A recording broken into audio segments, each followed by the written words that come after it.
So tonight's focus, we're going to focus on music and early literacy skills. So first, let's kind of ground ourselves in why music, why me, and how is music connected to specifically to early literacy skills. So I was a classroom music teacher for pre-K through 5th grade for almost 15 years. Wow. And loved my job and got to see the power of music working through children every day, all day. But I specifically, maybe at year 8 or whatever, I started to really focus on early childhood because of where they are in their brain development. And we're not talking about, learning to play the violin yet or specific rhythms or things like that, but it's about singing and moving and what is that doing for young children. So let's focus on early literacy. Let's look at our learning goals and objectives for tonight. Let's understand the positive impact that music learning can have on early literacy skills. We're going to experience the power of music for ourselves tonight. And I want you to leave with a morning circle plan that has 5 musical activities. Obviously, you can use them at any point of the day, but I'm just going to run through them as if it's a morning circle time so that you can literally use it tomorrow and know that you're setting your kids up for really awesome reading readiness and early literacy skills. Okay, let's move a little bit though. Would you stand up with me for a moment, please? Okay, well, hopefully what we're getting ready to do, 1, it's going to make us feel good, and 2, I hope that you can envision sharing this with your children this week. There we go. Bubbles.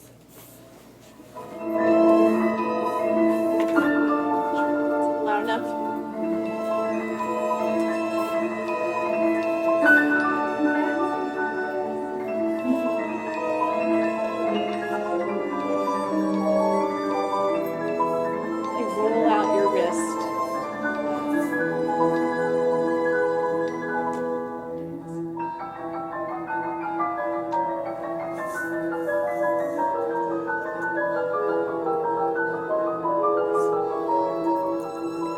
Do the whole pattern one more time.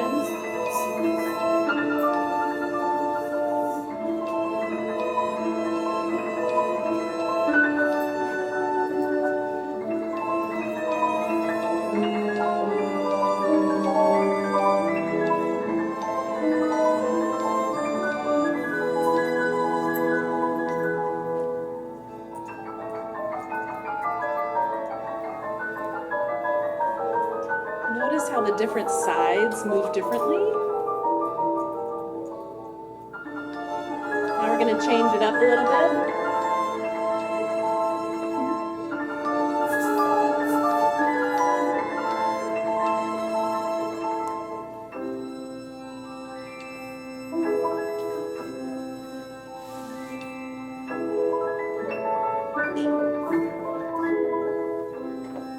Really stretch that inner elbow.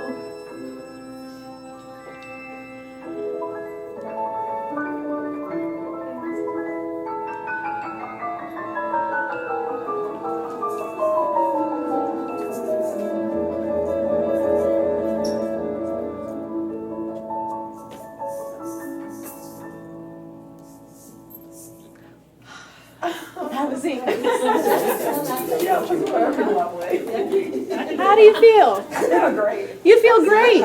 You feel great. How do you feel? I'm just picking myself with the kids doing this in the morning. So Yes. Any part of the day. Any part of the day. So one of the things I love about that is it's kind of relaxing but also energizing.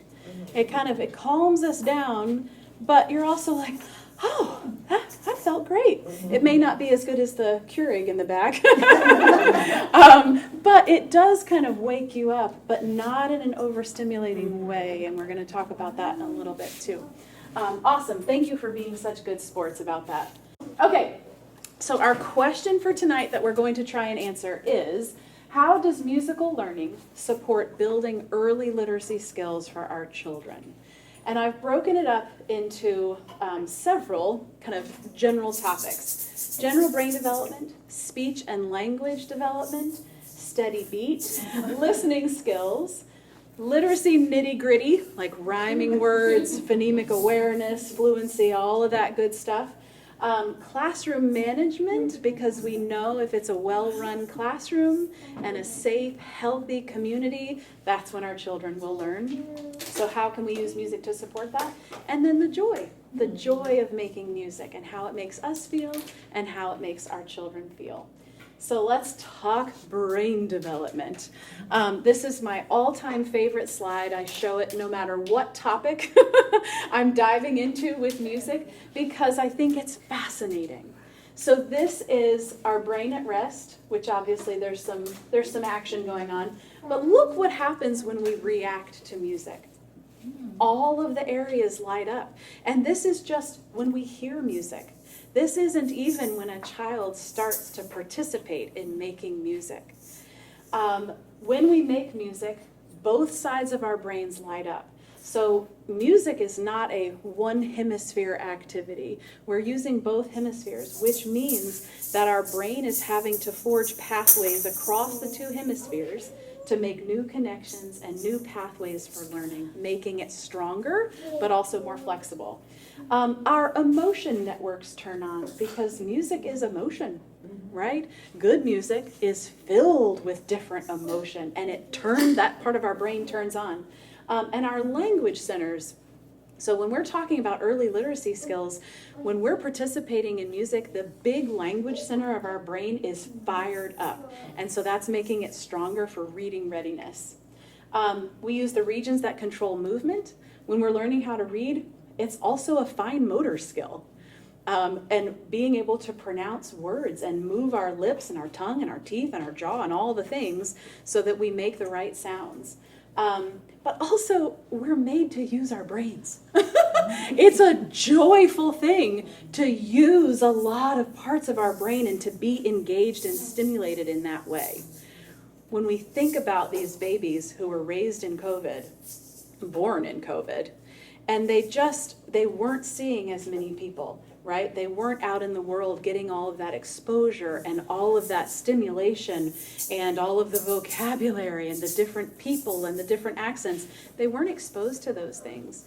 And so we need to just open up those little heads and pour in as much developmentally appropriate stimulation as we can.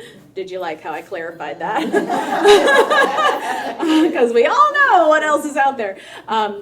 But we need to give them as much as we possibly can in the time that we have them to try. And I don't want to ever say that any child is behind. They are where they are, and we'll get them to where they need to be. But we know they're coming in at a deficit compared to their peers from previous years. Yeah. Heartbreaking. Okay, so let's dive into speech and language development. I have bolded some words because there's a lot of words on the screen. Early music learning enhances cognitive skills, shapes the nervous system, and strengthens a child's auditory working memory. I love thinking about the auditory working memory, especially with our nonverbal kiddos.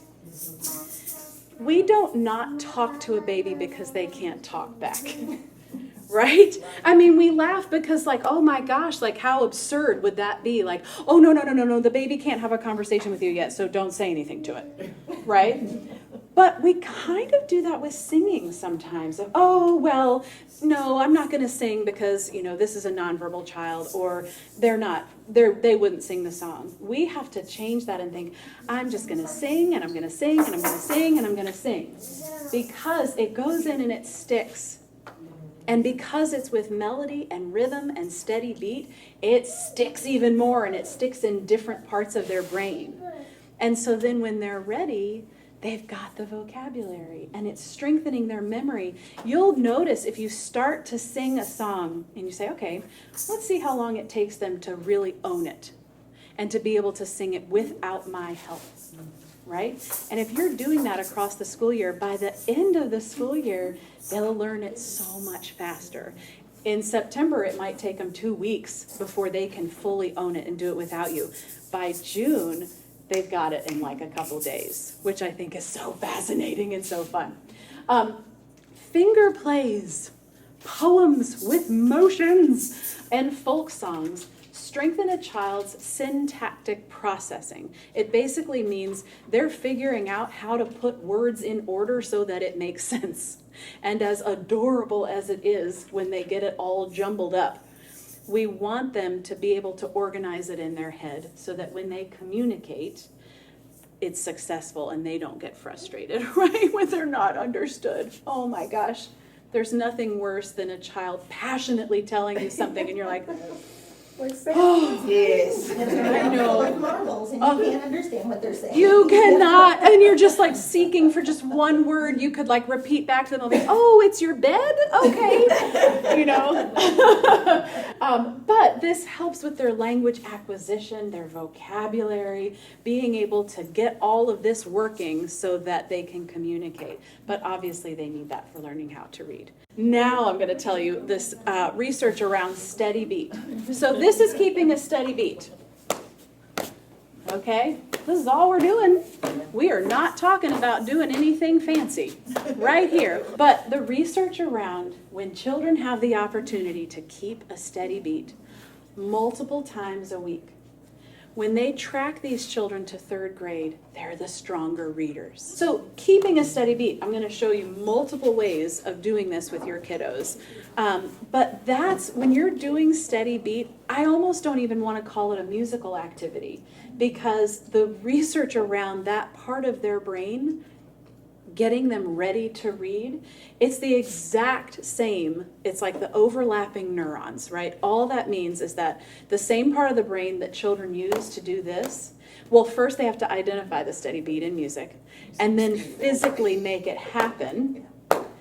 That is the exact same part of their brain that they use the most when they're learning how to read. And so if we're doing this with 2s and 3s and 4s and 5s and 6s, right? By the time they're having to really rely on all of these skills that have to come together for them to learn how to read, that part of their brain is ready. And I just, if I leave teachers with anything and directors with anything, I just want you to think about the power of that.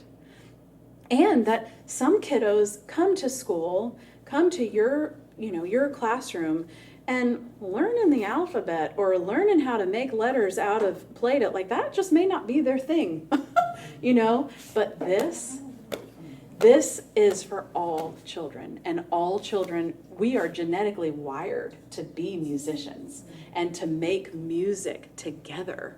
So this will draw them in when maybe something else won't. Music learning can be a powerful strategy to support the early reading skills of low-income and at-risk students. We have to train ourselves in these different learning modalities so that we are reaching children where they are and bringing them to where we want them to be.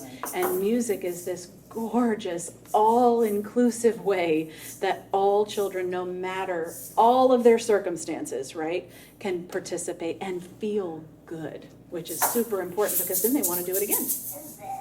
Okay. We'll do steady beat in a little bit, by the way. I'm not just saying do steady beat, and you're like, great, could you tell me how to do that? Okay. Listening skills.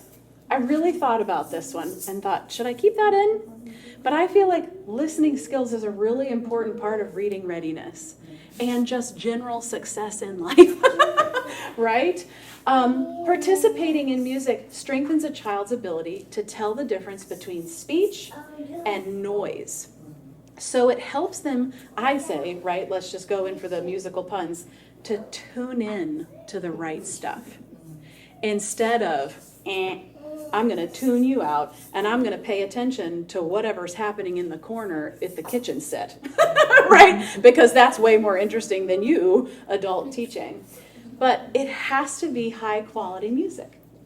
So on the flip side, music that is too loud or full of electronic sounds, we're doing the exact opposite. Think about how tiny they are. And their vocal cords are about that big.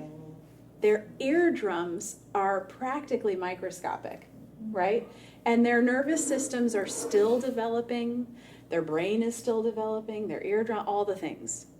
If we are giving them music that is possibly appropriate for an older child, their defenses go up They can't help it. It's survival, right? So, how do you know if music is good enough for our children? Here are 5 questions you can ask yourself.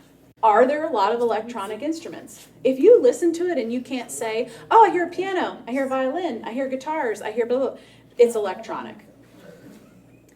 Is there a heavy beat or bass line? And all music has like a bass line, right? But I'm talking about like if you turn it on and you go into the next room, you can still hear just the that part. That's not okay. Not for these babies. Does it sound overproduced or kind of cheesy? If you are just like, oh, right? It's not good enough. The last one though, and this one's really important. If you play it for children, does it make them overly hyper to the point that it's really hard to calm them down? So I did this for years, especially, it's a full moon or a solar eclipse. It's a full moon. You have 16 boys. It's been raining for 4 days and you're like, oh my gosh, they're going to eat each other if I don't do something.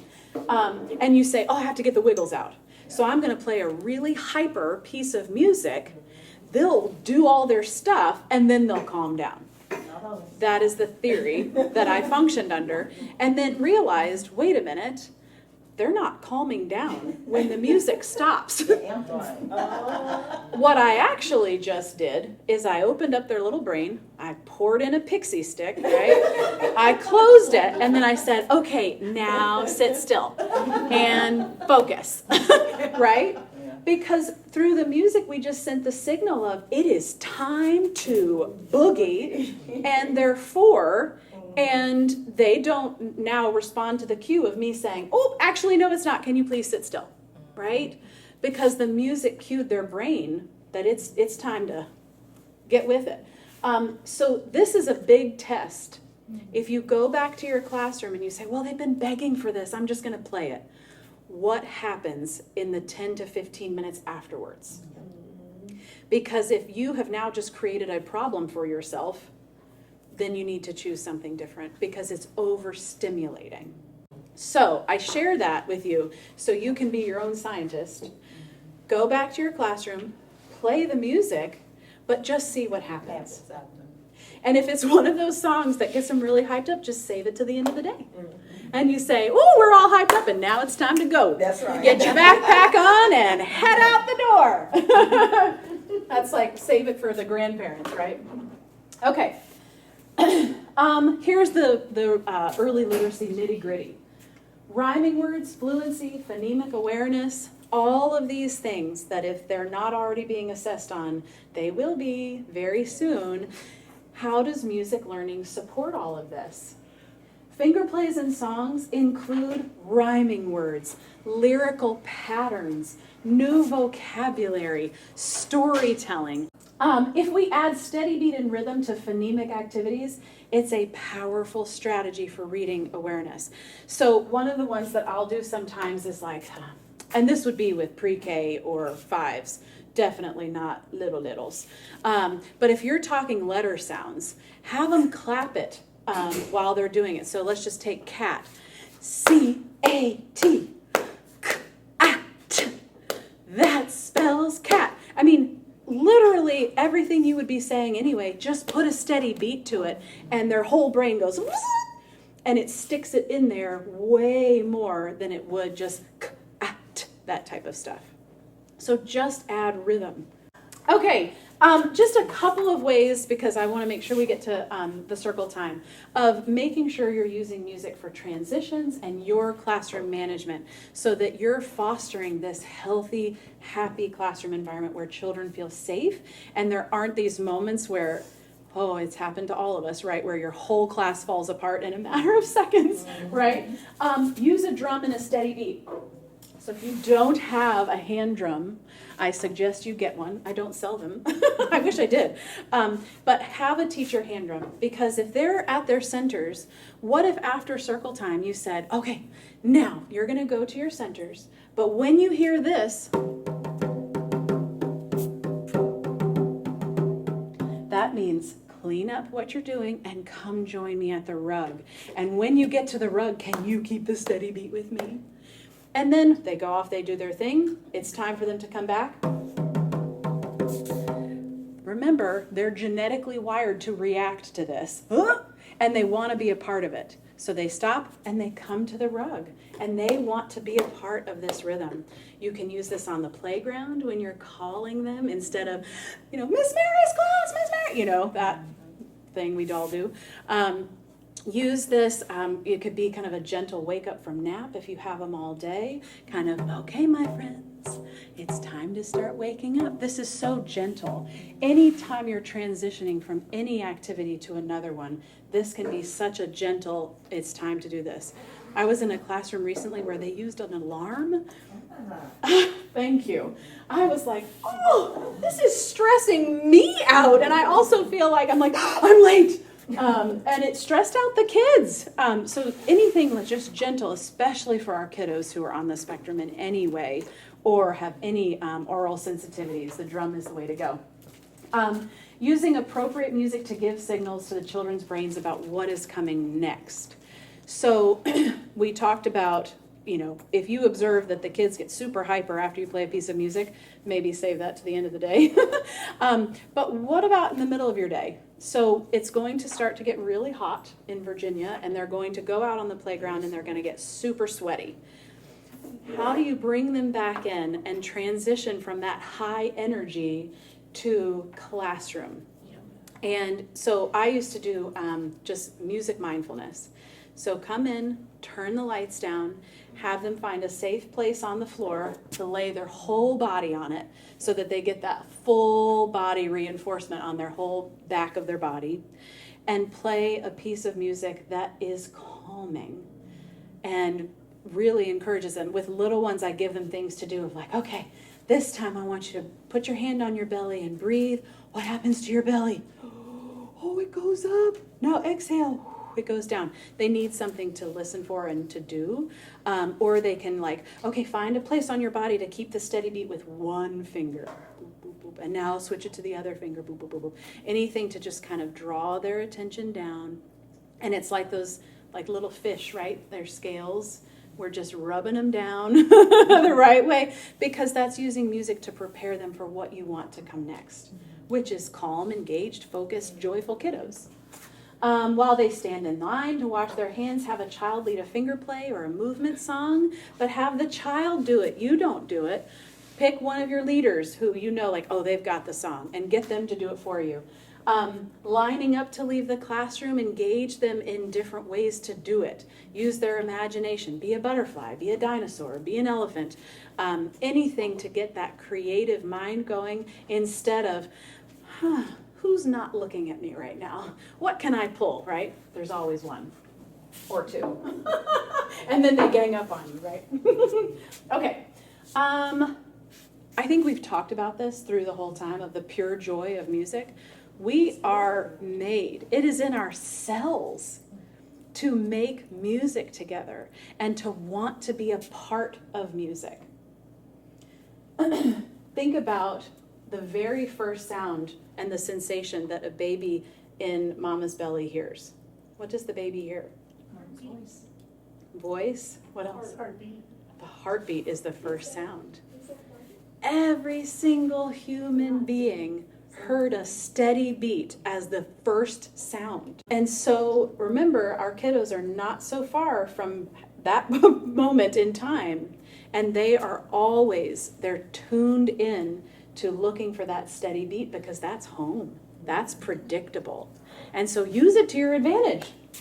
Okay, let's do it. So I want to walk you through a morning circle time that's using specific musical activities specifically for early literacy skills. Is it only for early literacy?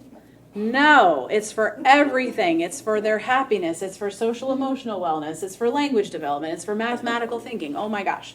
It's all the things. Do you have to do all of these activities during your morning circle time? Absolutely not. No. I've just grouped them this way because as early childhood educators, sometimes this is just how our brain works. And we like to group things like, okay, I'm going to do this morning time. I'm going to do this then. But you can certainly spread these out across the day and your time with them, or the week, really. Before we do that, We've been having lots of conversations in My Music Starts Here about the difference between music that entertains and engages kids of like, oh, we need to learn the life cycle of a plant. Let's sing a song about it. Great. Versus what I'm encouraging you to do and using it intentionally and for educational purposes, for their brain capacity. So my example is, to start morning circle time, a teacher plays a video of an adult man standing in front of a green screen singing a song about the days of the week. For 3s and 4s, no way. Okay, the children can't sing with him because he sings down here in his chest voice, and they can't sing with him. So maybe it's entertaining, but it's doing nothing for their brain development, and it might be teaching them to tune out. So teacher plays the video once and then moves on to something else, versus what we're going to do, right? During morning circle time, teacher takes the time to use music to warm up children's brains and their bodies, help them transition from home environment to school environment, which sometimes can be drastically different. With movement and steady beat, they warm up their voices. They sing a song together that's developmentally appropriate and pitched in a range that the children can actually sing and that they've been working on for several weeks so that the children can master it, and then it's their own and they can go teach it to someone else. And all of the children participate. When morning circle is finished, the teacher plays a piece of music that the children know means to go to their centers calmly and get to work. Okay? That's where we're headed today. And I bet most of you are doing most of this anyway. Okay, here are 5 activities that we're going to do today. We're going to do, it's time to get up as our body warm up. We're going to speak the finger play, there was a little turtle. We're going to warm up our voices with a slide whistle. We're going to sing a song together called I Had a Rooster. And then I'm going to show you all these different ways to keep a steady beat to a really fantastic piece of music. Oh, that's a great song. Okay. All right. But first, just kind of think about how you feel in your body right now. You taught today. You have so many responsibilities in your life. Today was solar eclipse day. There was a lot of hype around that. What is your mindset like? We've been sitting now for an hour just listening to me. So this song would be great for your morning song. It would be great for after nap time. It would be great for, and you can change the words. We could do, it's time, it's time, it's time, it's time, it's time for circle time, right? You can change the words for whatever it's time for. It's time, it's time, it's time, it's time, it's time to change your diaper, bop, bop, bop, bop. Right? Like whatever it is in that room, change the words. So I'm going to model for you how I would do it with students. First, I do, you watch and listen, right? Then I do, but you're going to help me. You're going to do the motions, and then we're going to do it all together. Okay? So this is how it goes. It's time, it's time, it's time, it's time, it's time to get up. It's time, it's time, it's time, it's time, it's time to get up. There's so much to do. There's so much to see. There's so much to learn about so I can be the best me. And they have to give themselves a hug because they love themselves. It's time, it's time, it's time, it's time, it's time to get up. It's time, it's time, it's time, it's time, it's time to get up. You got it? Ariana's got it. All right. You can stay seated, but obviously your children who are able would stand up with you. And will you do the motions with me this time? Here we go. It's time, it's time, it's time, it's time, it's time to get up. It's time, it's time, it's time, it's time, it's time to get up. There's so much to do. There's so much to see. There's so much to learn about so I can be the best me. It's time, it's time, it's time, it's time, it's time to get up. It's time, it's time, it's time, it's time, it's time to get up. That's awesome. You were singing it. You can change the words. You can change the activity if you wanted to do steady beat. It's time, it's time, it's time, it's time, it's time to get up. Right? You can, high quality stuff, right? You can extend it and extend it. Oh, today we're going to do it on steady beat. Oh, today it's time to go outside, so here we go. Something like this. So I will say, disclaimer, I wrote this song, but it was for my children to get out of bed. I was like, it's time. I did it a little bit more obnoxious for them. But you can change the words for whatever it's time for. It's time to put on our shoes. It's time to put on our coats. It's time to go outside. Whatever it is. Okay. All right. Okay. Finger play. All right. I do, you watch. I do, you help, and then we'll do it together. Here we go. There was a little turtle who lived in a box. He swam in the water. He climbed on the rocks. He snapped at a mosquito. He snapped at a flea. He snapped at a minnow. He snapped at me. He caught the minnow. He caught, the mosquito. He caught the flea. He caught the minnow, but he didn't catch me. Okay, you can say it now with me. So think about the rhyming words. Think about the story this is telling. Could you have one child be the turtle, and one child be the minnow, and one child be the mosquito, and one child be the flea? Absolutely. Think about the vocabulary. He snapped. What does it mean if he snapped at something? What does it mean if he caught it? How does a turtle catch it? Does he catch it with his flippers? What do you think? His mouth. His mouth, especially like a snapping turtle. Okay. Yeah. Now, let's do it together, and I want you to do it like you would do it with your 3s and 4s, not with, sitting in a room with adults at 8 p.m. Okay, are we ready? Yeah.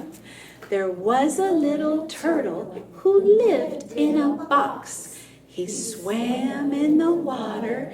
He climbed on the rocks. He snapped at a mosquito. He snapped at a flea. He snapped at a minnow, and he snapped at me. He caught the mosquito. He caught the flea. He caught the minnow, but he didn't catch me. Can you just imagine how much they love this? Yeah. And how horrified they are that the turtle snaps at you? He snapped at me, and they go, oh, no. But he didn't catch me. Okay. All right. Before we sing, Jessica, get ready. All right.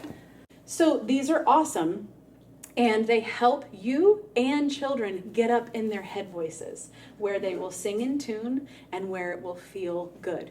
You don't have to have a slide whistle. You could be the train whistle. Woo, woo! You could do owls. Hoo, hoo! Anything that's up here to get them singing up in their head voice, and then it feels good. But for us, be my echo. So I'll play a sound on the slide whistle, and I want you to go, oh! Are you ready? She's so good. Wow. I want to go back in time and you can be my student. Okay, ready? Here we go. There you go.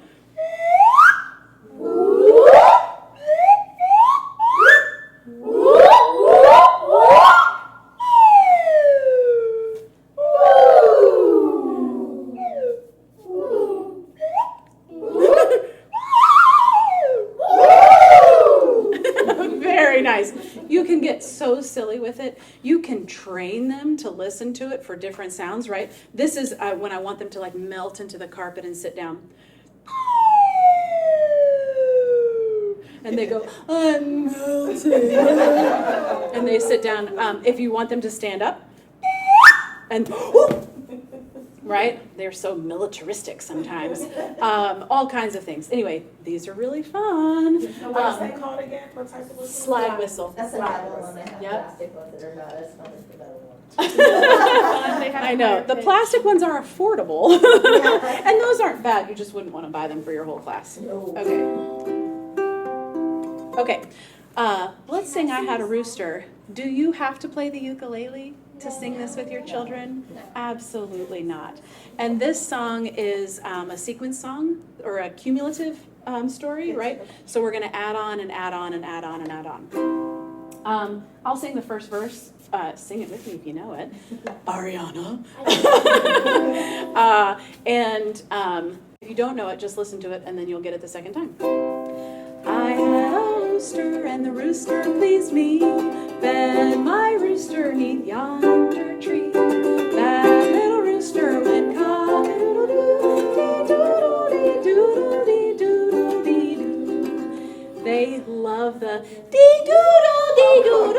do-dee-doo-do-dee-doo, right? Can't you just hear him? Oh my gosh, they're like, just do that part over and over again. Okay, so we have a rooster. What about another animal? You would think I brought her here myself and was paying her. You're so great, Ariana, thank you. What animal could we put in there? A duck. A duck, and what does a duck say? Quack. Here we go. I had a duck, and the duck pleased me. Fed my duck neath yonder tree. That little duck went quack, quack, quack. That little rooster went cock-a-doodle-dee-doodle-dee-doodle-dee-doo. Isn't that fun to sing? All right, so we have a rooster and a duck. What's next? A cow. A cow, and what does a cow say? Moo. Here we go. I had a cow, and the cow pleased me. Fed my cow neath yonder tree.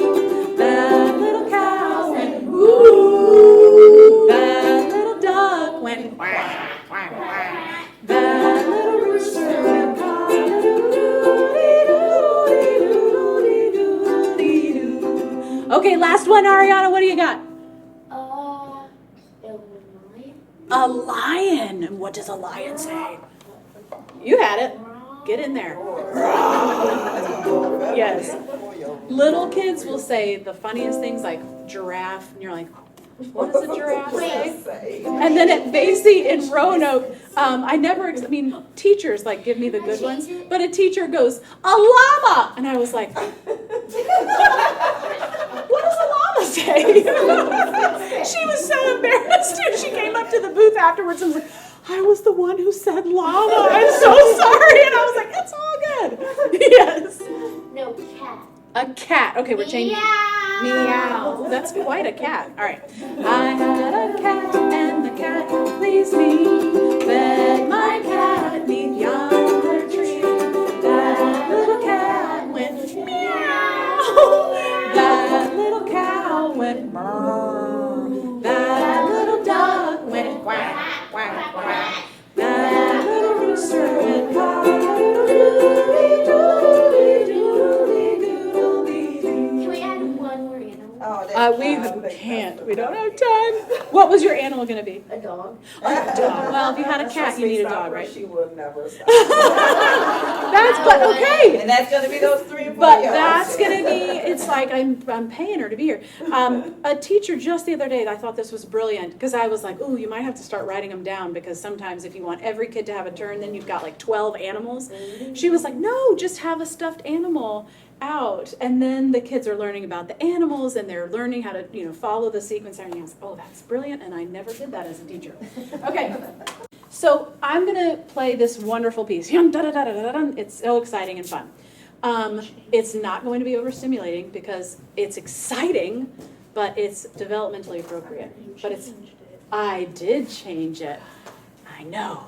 I'm gonna start with just right here, okay? But then I'm going to show you different ways to make patterns for older kids and to do some cross-body motion, which engages both sides of the brain, and making patterns. A couple of things for steady beat, and this is super important. Do not ask children to keep a steady beat by clapping or by marching. So clapping, this is what happens, right? Those little tiny hands can't hit right here at the exact time they're supposed to. And so then none of this wonderful brain development stuff is happening, okay? So clapping, if you want to clap to other stuff, fine, but that's not what we're talking about here. We're talking about lighting their brain up for learning.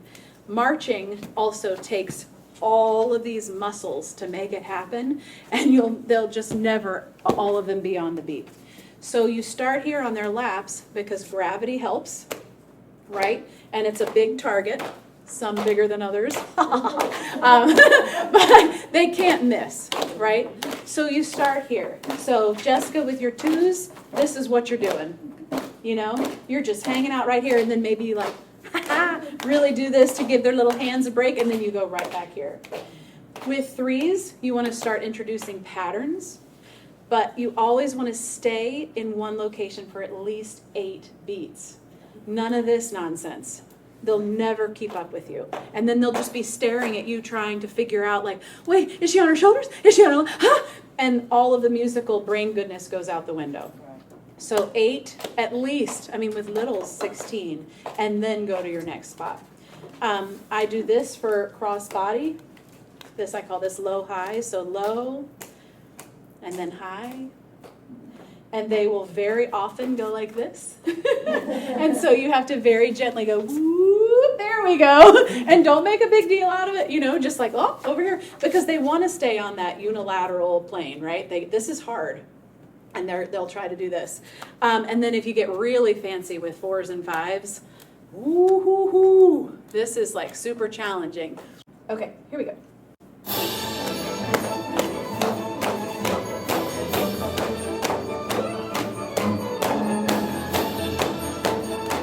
I'm 2 and I'm having a ball, and maybe give them a break because their little hands will hurt. Now let's make a pattern. Back to our laps. Back to our shoulders. Now let's get fancy and do some cross body. Did you hear how the music changed? Your body changed too. All of a sudden you weren't moving as like heavy. They will too. That's the good stuff. Now go over to our other side. Here we go.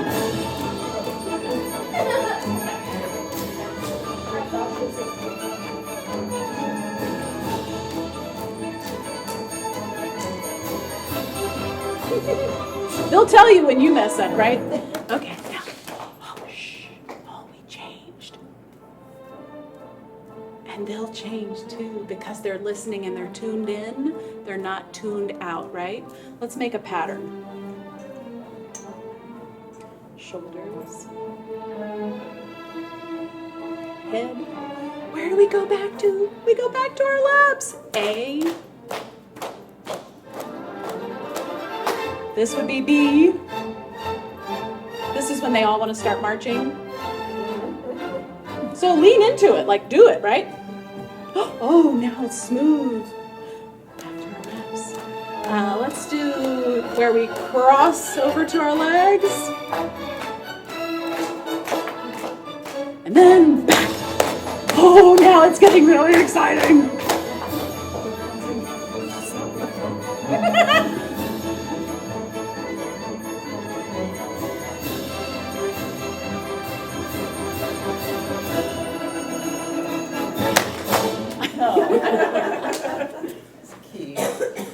You will notice when it's the good stuff, right? It's really hard to listen to music like that where it's da da da da da, where it's that gentle and go like this, right? Every single child without any direction from you will back off, right?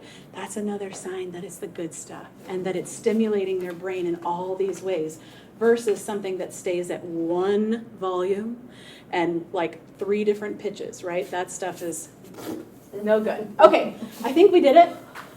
How do you feel? Great. That felt good. Yeah, Yes. especially that right? Love it. Okay, we are pretty much done. I have lots of resources for you. This is a message that I've started sharing at the end of all of my workshops because I did it for our PBS show. At the end of the show, I just, it was during COVID and I wanted kids to be like saying that they were worthy and they were loved and all the things. And so we always ask kids to be our echo, but we've found that adults need this message too. I even have it hanging up in my office of like, I can do hard things. Come on. All right, so can we say it all together? Yes. I am brave. I am curious. I am strong because I can do hard things. I am a beautiful learner. Absolutely. Yes, you Or are. smarter. And so are your children. Okay, resources for you. So I said at the beginning, I'm the founder of My Music Starts Here. This QR code, I don't know if you can, well, you probably can because you have a TV over here, will take you to where you can sign up for our monthly newsletter. Jessica definitely gets those. Once a month, we send out a newsletter with videos of tips and ideas, and it's all focused around all the good stuff. Occasionally it's more than one if we have time. But that's all of for My Music Starts Here, and I think everybody should have gotten a bunch of information about My Music Starts Here and an egg shaker when you came and all that good stuff. My Music Starts Here on Spotify. If you have Spotify, we have 3 playlists. So if you're looking for this good music to use in the infant and the toddler classroom, or for a steady beat, or for transition, if you have Spotify, you just search My Music Starts Here and our 3 playlists are there. One for mindfulness, which I think teachers use more after the kids go home. Music for transitions, which is kind of the les toreadors of like movement, and then music for active listening. One of the final resources we have for you is our YouTube channel. When I was doing all of these workshops, I would ask teachers, where are you getting your music? Where are you getting your activities? YouTube, YouTube, YouTube. And I thought, oh, no, we're going to have to make a YouTube channel after I've said, don't go to YouTube. But we figured if that's where a lot of parents and teachers and caregivers are getting resources, then let's put something good on there. Right. Yeah, that's what I do. So I actually YouTube. So that's our YouTube channel, and you can kind of get a feel for our approach. And then just, I wanted to share with you all, since this is VACI, my personal contact and email. Please don't hesitate to reach out with questions or thoughts or what did she say? That's my email address. You can find us on all of the social media channels and everything. And just, don't hesitate, because I'm here in Charlottesville and we're a partner with VACI, and just VACI does a lot of amazing things. The Virginia chapter does. We're lucky to have such a strong chapter and such a resource in Shannon and Jennifer. And so if I can help you in any way, I would love to.